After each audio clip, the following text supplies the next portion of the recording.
এতগুলি দল ধুইয়া জামাত ইসলামী করেন কেন? অনেক জবাব দিছি, এখন আর জবাব দিয়ে কুড়াইতে পারি না, সেই জন্য লিখে নিয়ে আসছি আমি কেন জামাত ইসলামী করি। এটা হলো বই। এই বইয়ের মধ্যে আমি সব কথার জবাব দিয়েছি।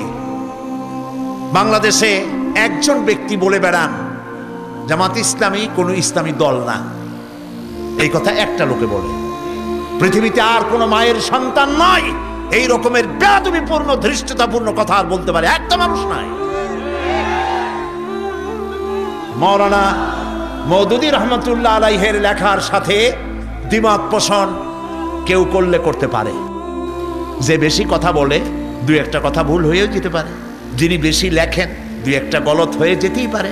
মাওলানা মওদুদী তিনি কোনো মাযহাবের ইমাম নন, তিনি কোনো ফকিহ নন, তিনি ইসলামিক মুফাক্কির ইসলাম মুজাদ্দিদ ছিলেন।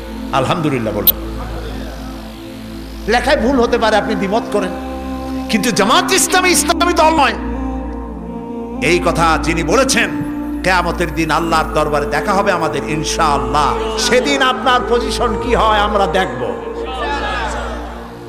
আমি ওই সব কথার জবাব দিয়েছি। এখানে দাড়ি সম্পর্কে কথা হয়, টুপি সম্পর্কে, সাহাবীদের ব্যাপারে, নবীদের ব্যাপারে, খেলাফত মুলুকিয়াতের ব্যাপারে আমি আমার বক্তব্য এখানে কোরআন হাদিসের দলিল দিয়ে তুলে ধরেছি।